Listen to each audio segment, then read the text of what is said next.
강혜신의 오늘의 미국.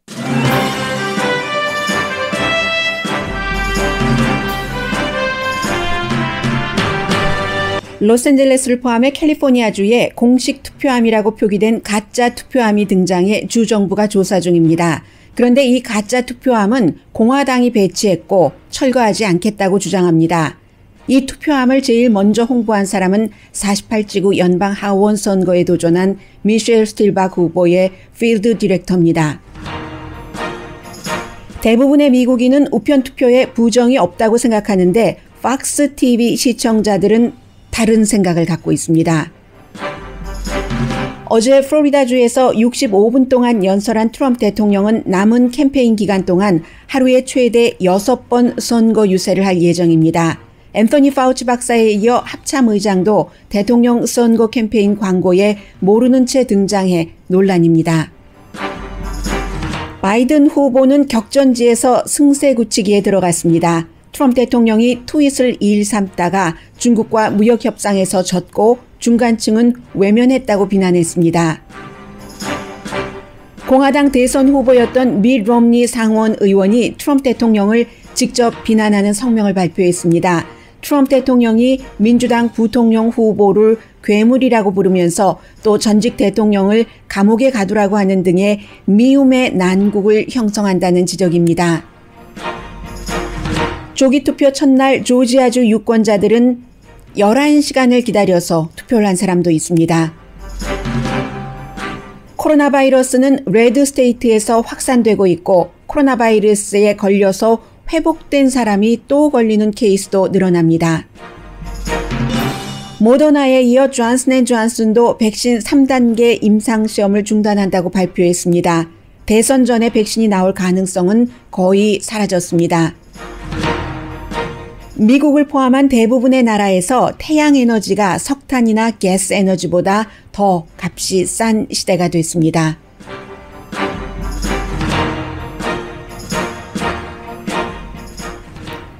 여러분 안녕하십니까? 오늘의 미국 강혜신입니다. 네, 정말 경험하지 못했던 일들을 많이 경험을 합니다. 미국 하면은 민주주의, 선봉, 자유국가의 그야말로 최전선에 있는 아름다운 나라였습니다. 그런데 캘리포니아주에서 이런 일이 있으리라고 상상을 하지 못했습니다. 저희 라디오 서울 정현호 보도국장의 보도로 뉴스에서도 여러분들께서 들으셨겠지만 못 들으신 분들도 많이 계실 겁니다. 사실은 이 내용이 지난 주말에 오렌지 카운티 레지스터에 제일 먼저 실렸었고요. 어제 여러분들께 보도를 해드릴까 하다가 내용이 미흡하기 때문에 아직도 미흡합니다. 그리고 어떻게 이런 일이 있을 수가 있을까? 왜냐하면 당 공화당 자체에서 뭐라고 말을 하지 않았기 때문에 공화당에서 지금 프레즈노, LA 카운티, 오렌지 카운티에 몇 개가 되는지는 정확하지 않습니다. 50개가 넘는다고 하는데 가짜로 official 투표함이라고 official 투표함이라고 써 있는데 official이 아니라 unofficial 투표함을 공화당에서 중간중간 이렇게 만들어서 세웠다는 겁니다. 까만색 캐비넷처럼 생겼어요. 서류 박스를 집어넣는. 그래서 이런 일이 어떻게 일어날 수 있을까? 그리고 지금 이게 어떻게 돼가고 있는 것인가?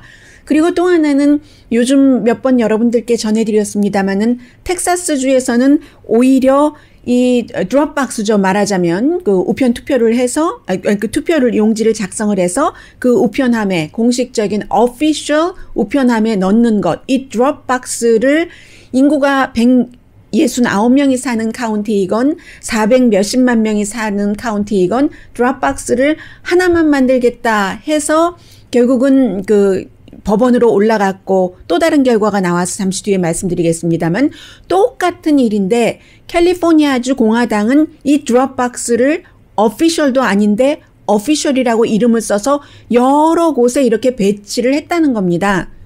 투표함이 official이 아닌데 official이라고 쓰여지고 배치되면 어떤 문제가 생기냐면요.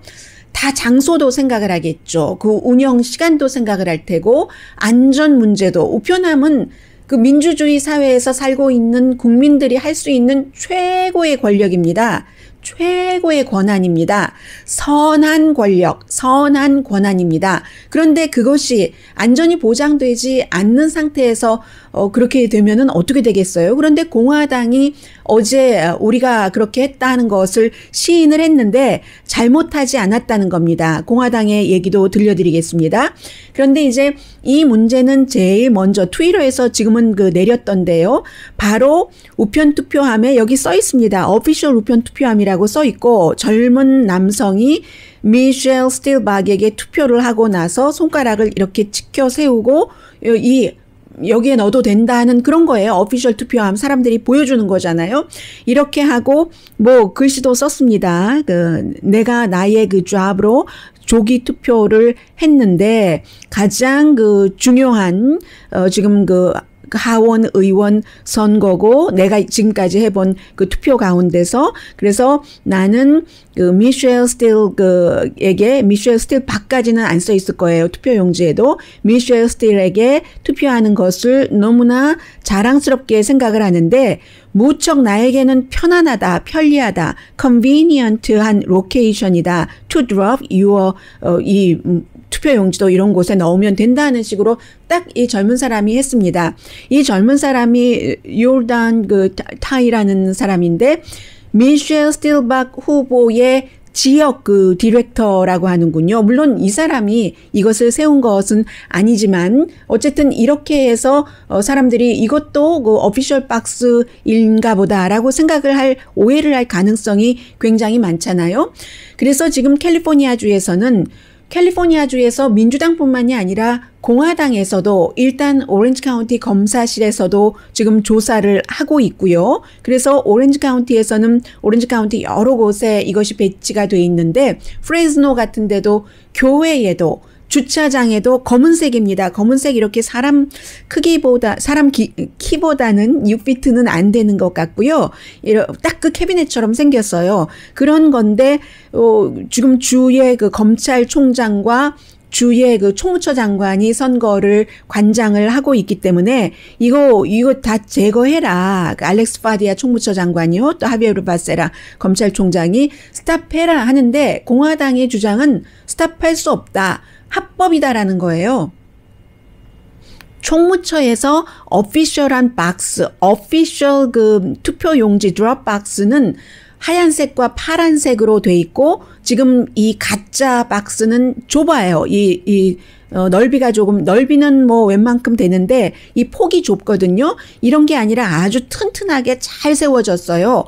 보통 우리가 우편함보다 훨씬 크게 아주 안전하게 잘 돼 있는데 하얀색과 파란색, 미국 성조기도 옆에 보면은 조금 그려져 있고요. 해서 없애라 하니까 공화당에서 없애지 않겠다 하는 이유는 2016년도에 법이 통과됐는데 그 법에 따르면 내가 유권자일 때 만약에 여러 가지를 작성을 해서 우편함이나 드롭박스에 넣지 못할 때 다른 사람에게 부탁을 해도 된다 하는 것이 통과가 됐기 때문에 우리 공화당이 다 걷어서 선거관리국에 주면 된다 이런 얘기예요. 그러면 왜 텍사스와 캘리포니아주의 공화당은 다른 입장을 하는가?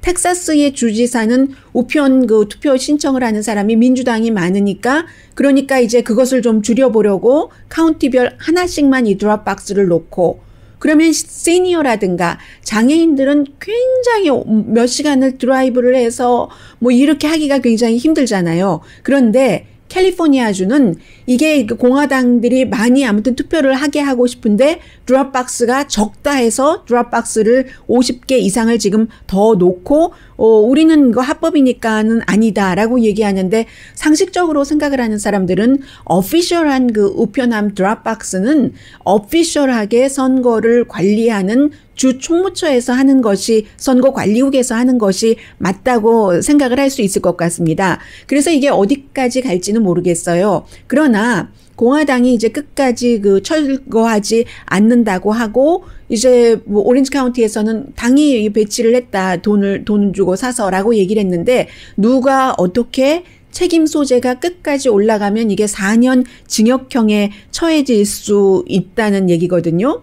그래서 지금 캘리포니아의 게빈 뉴섬 주지사는 공화당은 요즘 이상하다. 거짓말을 기꺼이 하고 속이고 민주주의를 위협한다. 비공식 드롭박스는 불법이다라고 분명하게 밝히고 있습니다. 그러니까 여러분들께서도 그리고 지금 총무처에서는 그 드롭박스를 공화당이 걷고 뭐 관리를 하지 않겠어요. 그것을 오늘 그 안에 투표용지를 넣어뒀는데 계속 그 안에다 넣어두지는 않겠잖아요. 주말부터 시작이 됐으니까.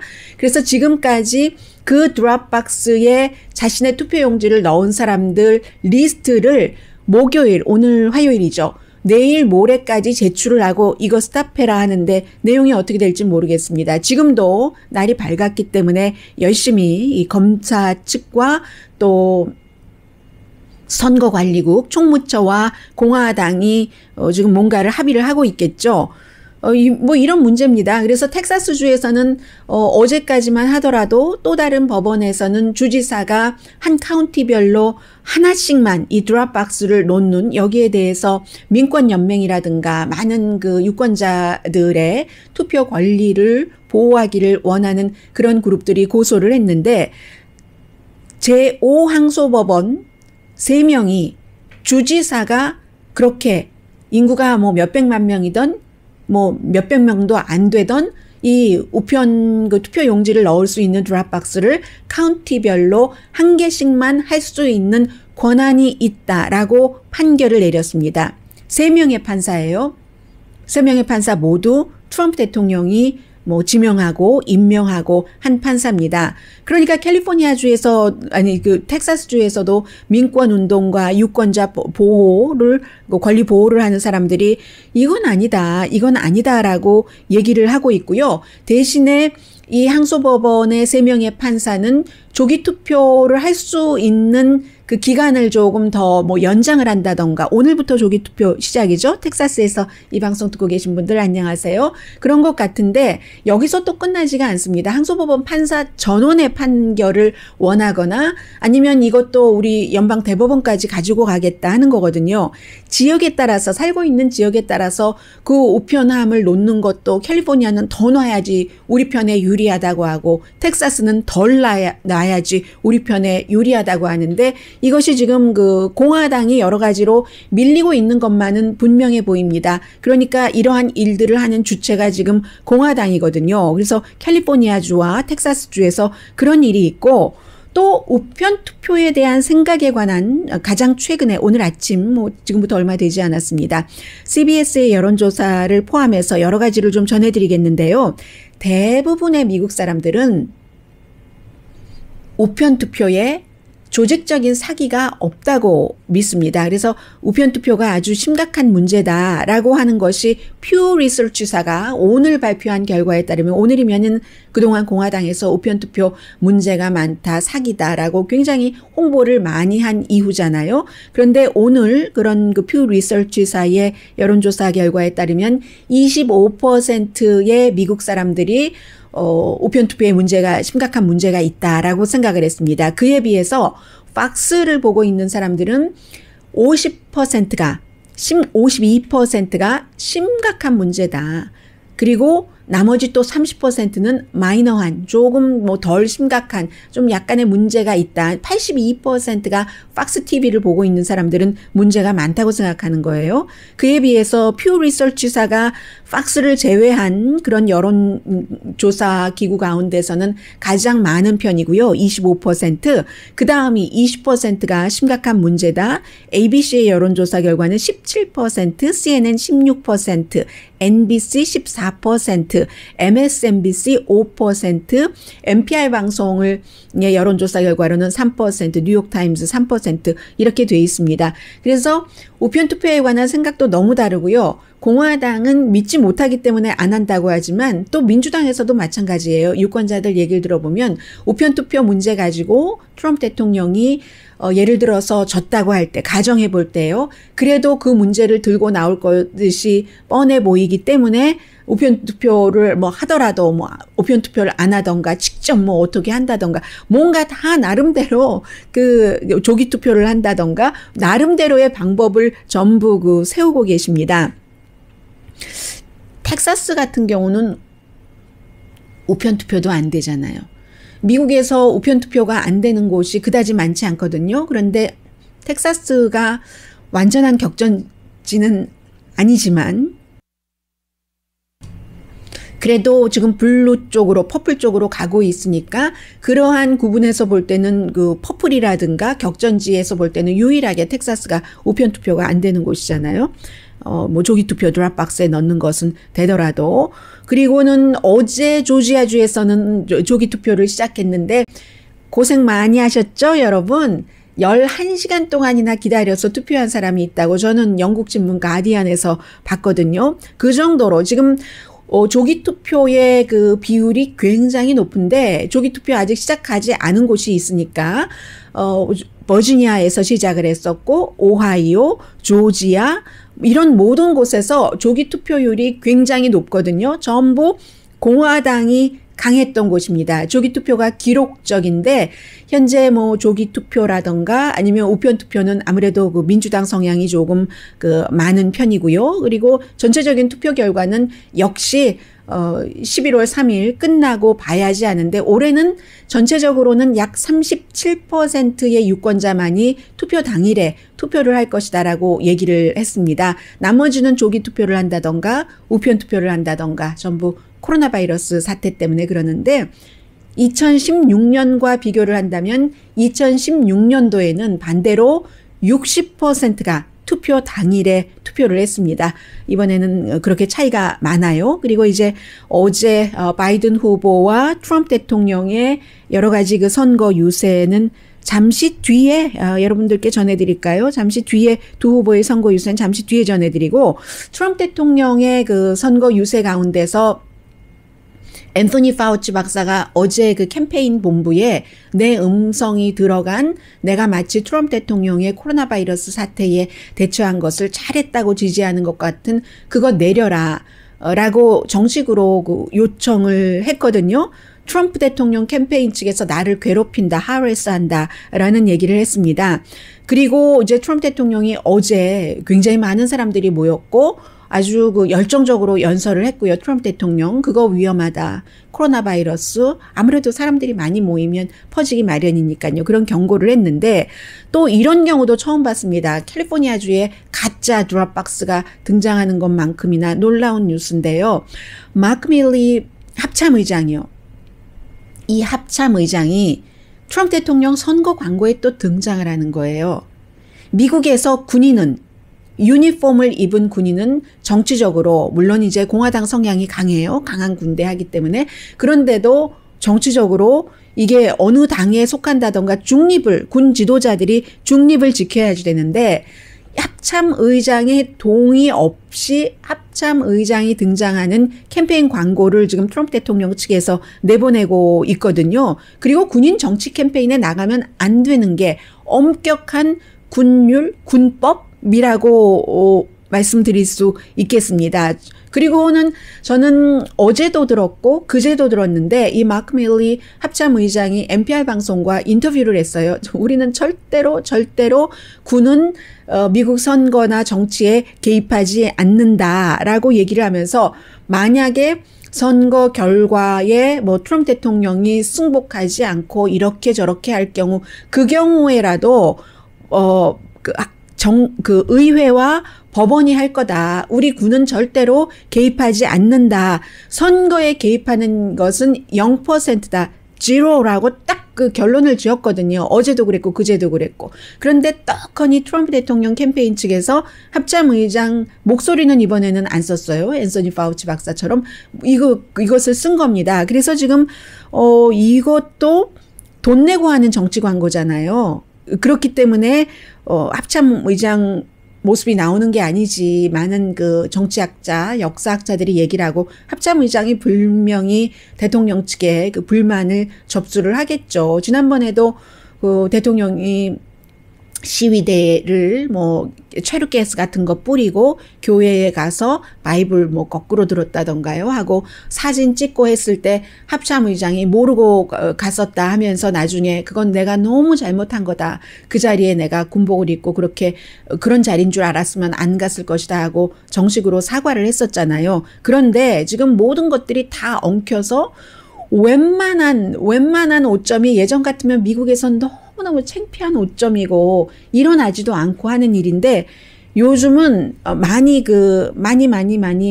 물이 흐려졌습니다.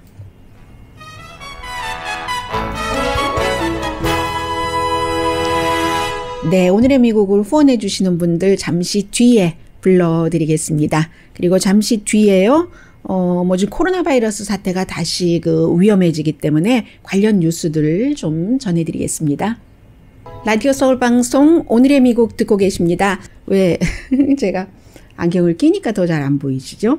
예, 가까운데 작은 글씨는 저는 정말 작은 것까지 너무너무 잘 보여요. 아주 너무너무 작은 것. 그런데 제가 안경을 쓸 때는 텔레비전 앞에 저 멀리 있는 텔레비전 보려고 작은 글씨 보려고 쓰는 것이고요. 갑자기 썼다 벗었다 하니까 잘 안 보였어요. 당황했었습니다.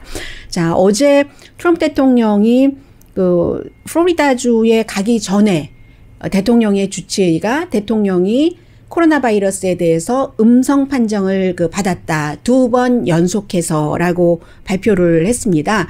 2번 연속해서라고 했는데 그 2번이 언제라고는 얘기하지 않았고요. 그리고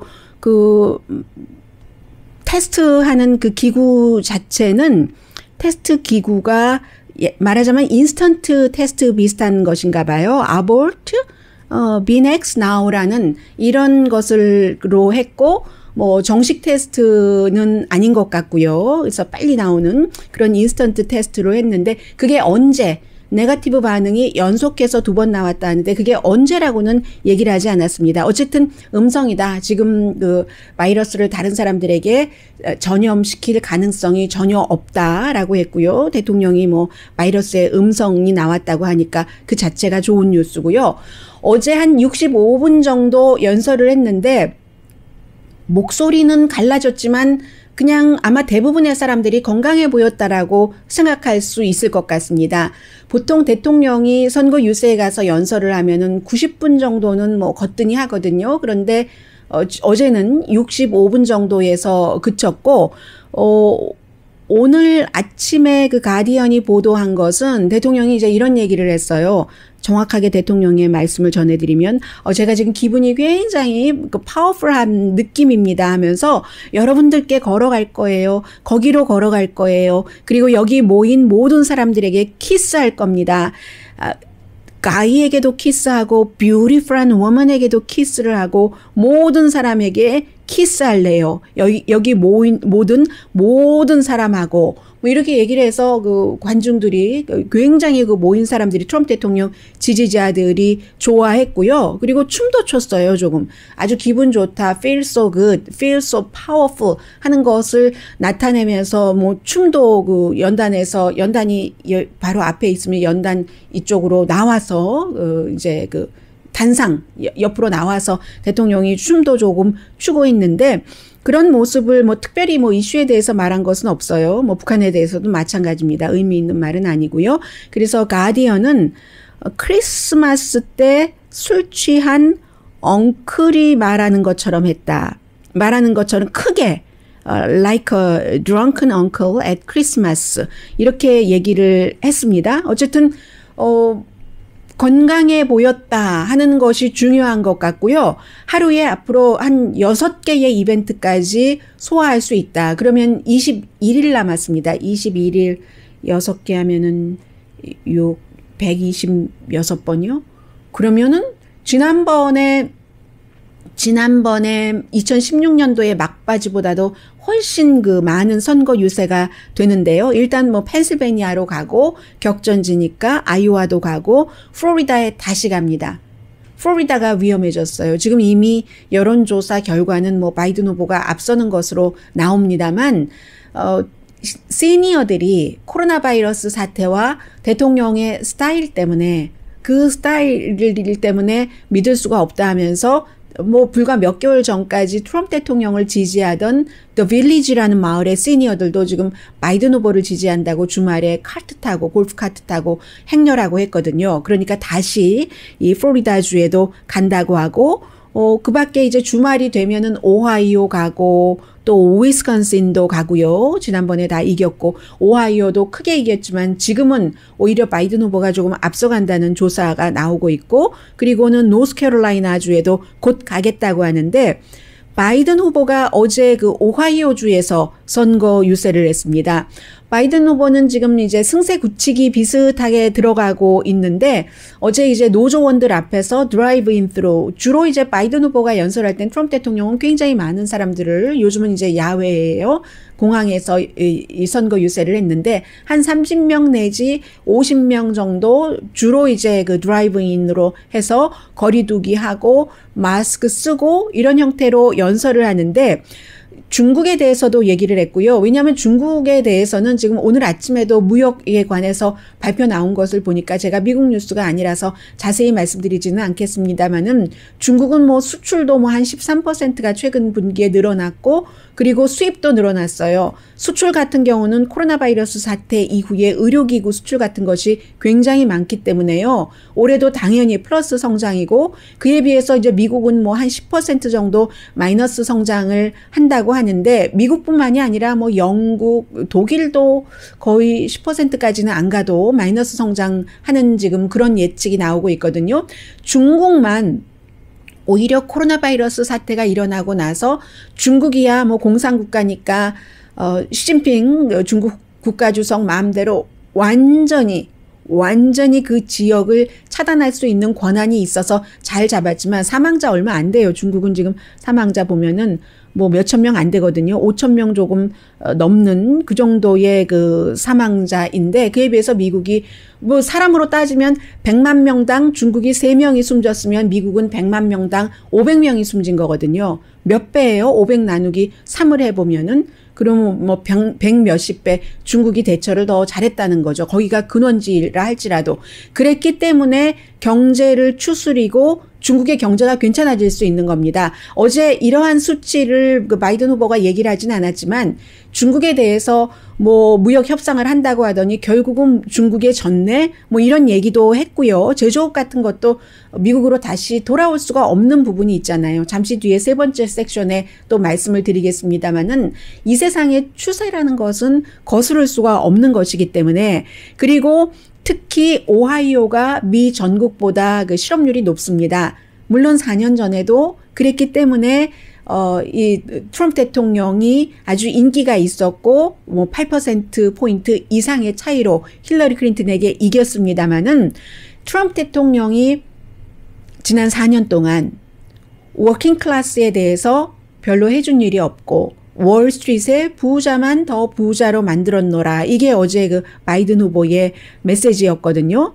그러면서 본인은 사람을 은행 어카운트 크기로 무게로 재지 않는다. 여러분과 저는 사람의 캐릭터, 정직성, 용기로 판단합니다. 이런 얘기를 하면서 어제 저는 그 부분은 못 봤거든요. 어제 본인이 그 상원 의원에 출마하는 것을 자랑스럽게 생각합니다. 라고 또 그 말 실수를 했다고 대통령 후보에 그 출마하는 것이 이게 참 만약에 대통령이 어디 가서 연설하다가 제가 상원의원인데요.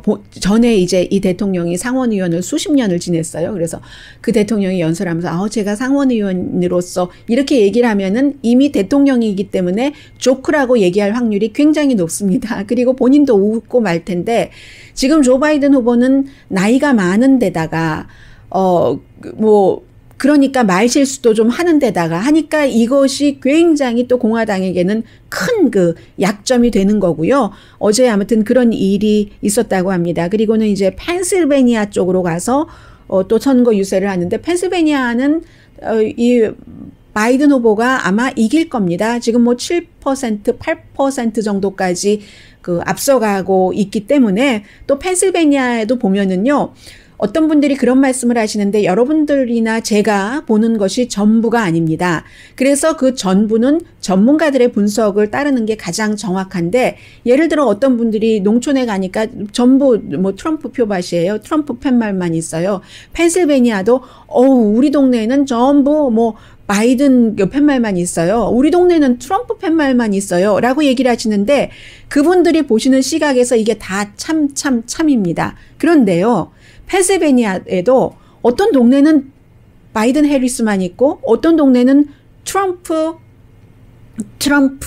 펜스만 있고 할 수가 있습니다. 그리고 지난해에는 우리가 이게 많았는데 이번에는 반대가 많아요. 이것도 이 반대가 또 이쪽에서 반대로 될 수도 있기 때문에 일반 사람들이 슬쩍슬쩍 보는 것 같고 그게 맞을 수도 있지만 맞지 않는 경우도 굉장히 많다 하는 말씀 드리고요. 그리고 어제 중요한 얘기는 바이든 후보가 그 얘기를 했어요.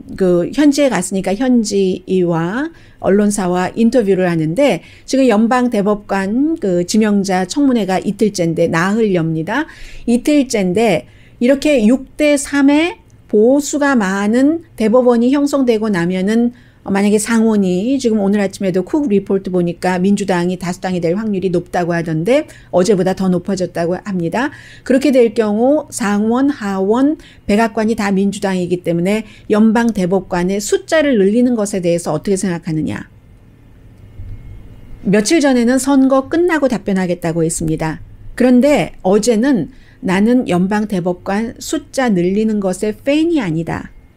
그렇지만 주시하겠다. Focus on that issue에 주시는 하고 선거 끝나고 보자. 이런 얘기를 했고요. 이것은 지금까지 여러 가지 이슈에 대해서 해왔던 말과 비슷한 거죠. Universal Healthcare의 팬이 아니었고 그리고 경찰국의 기금을 없애는 Defunding Police 하는 것에도 팬이 아닙니다. 조 바이든은. 또 뉴 그린딜 정책에 대해서도 조 바이든은 팬이 아니에요. 공화당은 조 바이든이 뉴 그린딜을 지지한다고 하지만 절대로 한 번도 지지한다고 한 적이 없거든요. 팬이 아니라고 했거든요. 이런 형태로 어제 연방 대법관에 대해서는 숫자를 늘리는 것 아직 모르겠다라고 얘기한 것이 중요한 하나라고 볼 수 있겠고요. 이 코로나 바이러스 잠시 뒤에 말씀드려야지 되겠네요.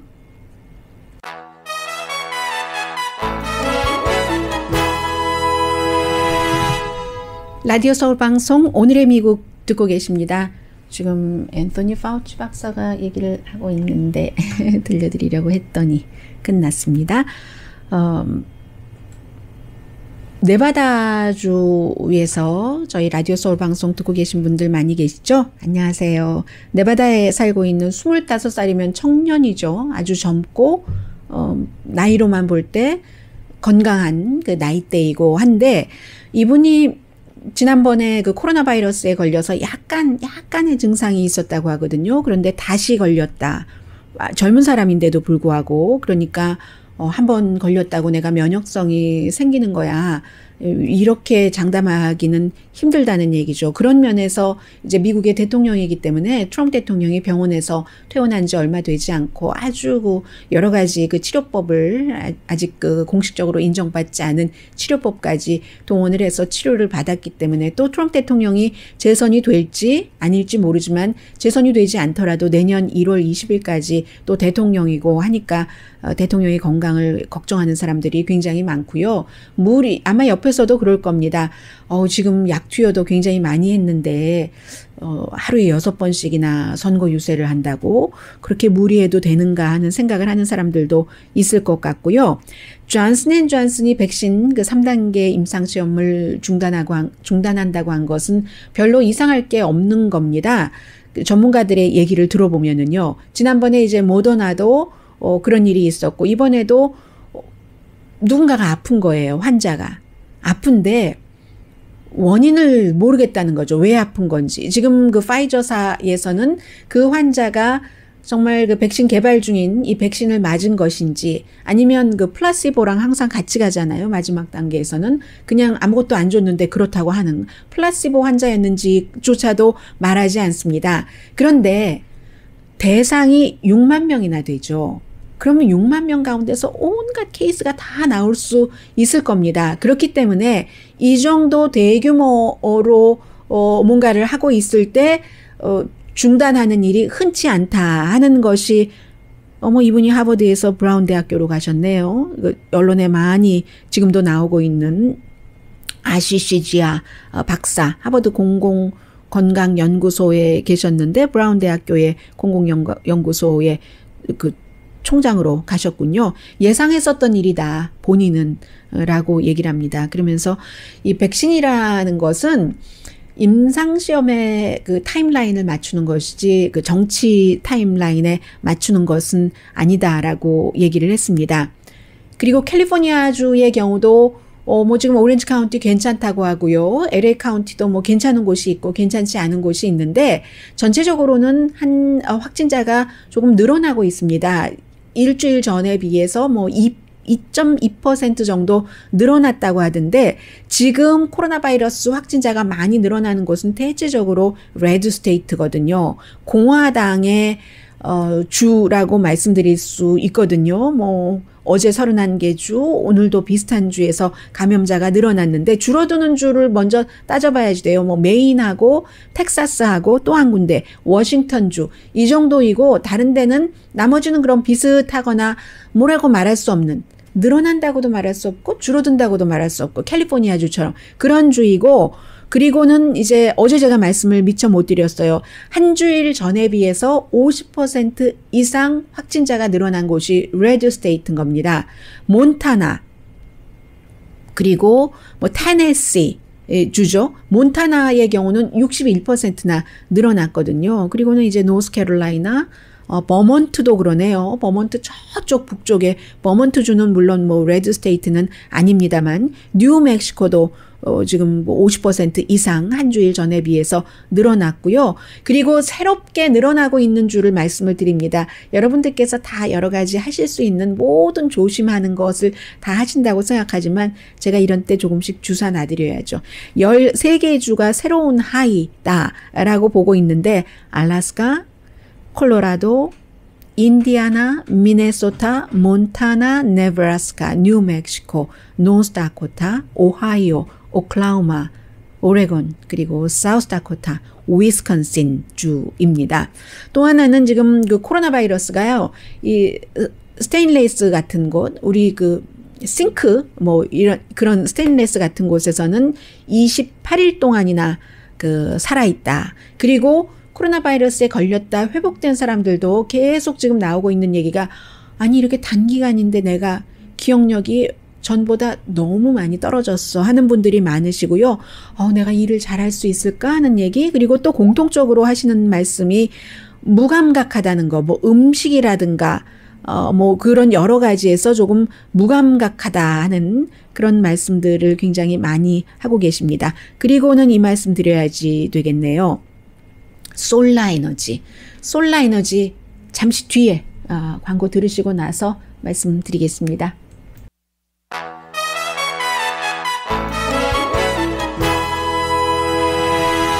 라디오 서울 방송 오늘의 미국 듣고 계십니다. 네, 지금 그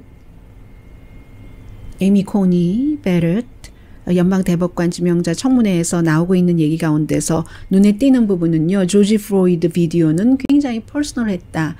뉴욕에서 뉴욕이 아니라 미네소타에서 목졸림 당해서 숨진 그 케이스요. 왜냐하면 입양한 아이들이 블랙이기 때문에 내 아이들이, 그런 얘기도 했고요.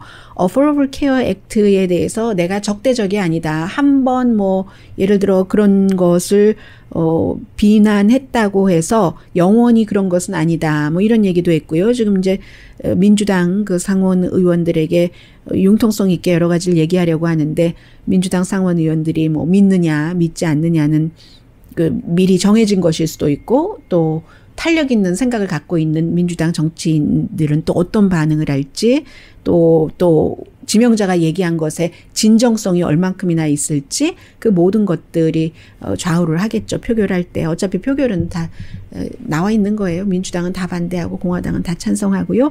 AMC 이렇게 큰 극장 체인이요. 2020년 맞죠, 올해. 2020년 말이 되면은 캐시가 우린 다 떨어질 것이다. 코로나 바이러스 사태가 이렇게 올 줄 누가 알았겠습니까? 그런데요, 이 태양 에너지의 경우는 어쩔 수 없는 겁니다. 미국을 포함해서 지금 국제 에너지 기구가 International Energy Agency가 오늘 아침에 발표를 했거든요. 재생 에너지가 2030년에는 세계 에너지 공급 마켓의 80%를 차지한답니다. 10년, 앞으로 10년밖에 남지 않았어요. 석탄은 2040년이 되면은 그 에너지 업계에서 20% 미만이 된답니다. 그렇게 볼 때는 이거 산업혁명 이후에 최대의 변화다. 제 얘기가 아니라 이 국제 에너지 기구의 이 디렉터인 그 페이스 버롤 박사의 얘기거든요. 그래서 세계 전기 시장에서의 새로운 킹이 등장했는데 그게 이제 그 태양 에너지라는 얘기입니다. 뭐 수소 전력 파워도 어느 기간은 가장 큰 재생 에너지가 되겠지만 곧 태양 에너지가 따라잡을 것이라고 하고 그렇기 때문에 각 국가별로 투자를 해야지 된다는 거죠. 물론 마켓이 그 에너지 소비를 결정을 하기는 하지만 클린 에너지에는 워낙에 많은 돈이 투여가 돼야 되기 때문에 민과 관이 같이 가야지 나중에 이제 세계 경쟁력에서 뭔가를 이제 앞서갈 수 있는 그 정도의 규모가 된다는 얘기잖아요. 그리고 이제 투자가들은 지금 그 국제 에너지 기구에서 얘기하기를 사실은 정책보다는 그 어떤 형태가 돈이 더 잘 벌리는가 그걸 예산을 하겠죠. 그렇기 때문에 이제 물론 그 정부의 정책이나 정책 위반자의 눈치를 봐야지 되는 사람 그런 시기에는 정부의 눈치를 봐야지 되는 사람이나 정책에 왔다 갔다 하지만 이게 이제 자동차 연료비 같은 경우잖아요.